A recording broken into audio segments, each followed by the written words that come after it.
ఇచ్చావు స్వామి, నా పొలం గుర్తొచ్చింది, తిరిగి ఎక్కువగా దానికి మనుష్యులు ఎదురుగా ఐశ్వర్యం గురించి ఆలోచించుకుంటూ కూర్చోడానికి వెళ్ళిపోమంటాడు. క్రియ కంటే భూమికి అడ్డంగా పుట్టి అడ్డంగా పెరుగుతుంది. ఇక ధర్మాధికారం లేదు. మనుష్య జన్మ యొక్క గొప్పతనం ఏమిటో అప్పుడు తెలుస్తుంది.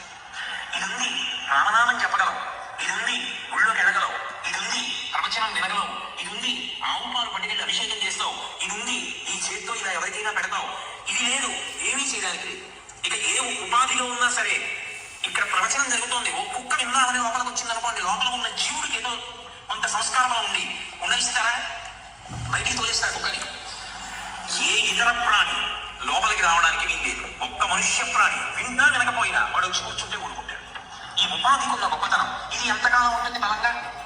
దీపం ఉండగా ఇల్లు చక్కబెట్టుకో అంటే అదే. అందరి గురించి ఆలోచిస్తున్నావు, బాగుంది. ఈ జీవుడి యొక్క అభ్యున్నతి చేసినవి ఎవరు పట్టుకెడతారు? నువ్వే పట్టుకెళ్ళాలి, మూట తగిలించుకుని. ఈశ్వరుడు ముందు నిలబడాలి. ఎన్నాళ్ళు ఇక్కడ ఉంటావు?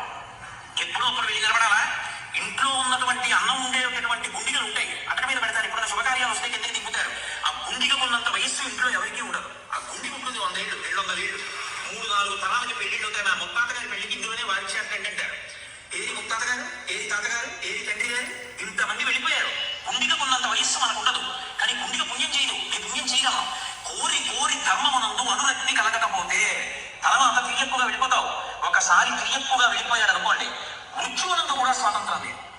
మనుష్యుడైతే కనీసం ప్రాణం పోయే వరకు ఊరుకుంటారు, ఎవరేం చేయరు. ప్రాణం పోయిన తర్వాత చేస్తే చేస్తారు. అసలు నేను చనిపోయాక అన్నదాని గురించి ఆలోచించడం అవసరం. అది ఆలోచించవలసిన వాడు కొడుకు, అంతగా కాకపోతే పక్కింటి వాడు, ఇంకా కాకపోతే మున్సిపాలిటీ వాడు తప్ప అసలు అది నేను ఆలోచించవలసిన విషయం కాదు. నేను ఆలోచించవలసిన విషయం ఇందులో ఉండగా నేను ఏం చేయాలి? వారికి చచ్చిపోయిన తర్వాత నా ఆలోచన ఎందుకు? అసలు ఇందులో ఉండగా ఏం చేస్తావు అడుగు శాస్త్రాలు.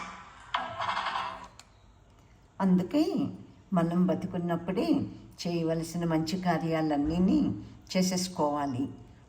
లేకుంటే రేపు రేపు అన్నదానికి అసలు అర్థమే లేదు కదా. అందులో వయసులో చివరికి వచ్చేసాక జీవిత చర్మాంకంలోకి వచ్చేసిన మాలాంటి వాళ్ళు ఇంకా ఆలోచించుకుంటూ బతకాలని నా అభిప్రాయం.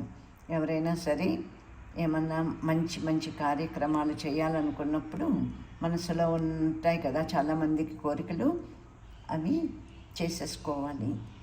ఒక్క క్షణం మంది కాదు అనే భావం మనసులో పెట్టుకుని, ఇదిగో ఇప్పుడు చాగంటి వారు చెప్పినవన్నీ విన్నాం కదా, దానికి ప్రసంగాలు ఇవన్నీ విని మనం అవి జీర్ణం చేసుకుని మన నిజ జీవితంలో ఆచరణలో పెట్టడానికి ప్రయత్నం చేయాలన్నదే నా భావన. అలాగే ప్రతి మనిషి ఆలోచించుకుని బతకాలి. ఒక్కటి జీవితం అంతే. మళ్ళా ఈ అద్దెకి ఇవ్వబడని శరీరంలోంచి జీవుడు వెళ్ళిపోతే తర్వాత ఏంటన్నది ఏమీ తెలియదు. అంతే. ఇప్పుడు బతికున్నంత వరకే, ఈ ఊపిరి ఉన్నంత వరకే ఏంటన్నది మనకి. ఈ ఊపిరి ఆగిపోయేటక్క మనకేమీ తెలియదు కదా. ఇప్పుడు చాగంటి వారు అన్నట్టు చచ్చాక ఏంటి, ఏం చేస్తారు, చనిపోయాక నాదేంటి, నా పరిస్థితి ఏంటి అన్నది నిజంగానే అనవసరం.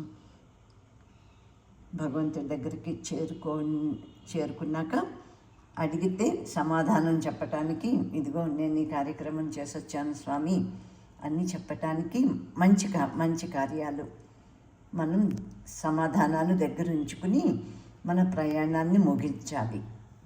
అంతే కదా, ఎవరైనాను తప్పదు. ఓం నమః శివాయ, ఓం నమః శివాయ.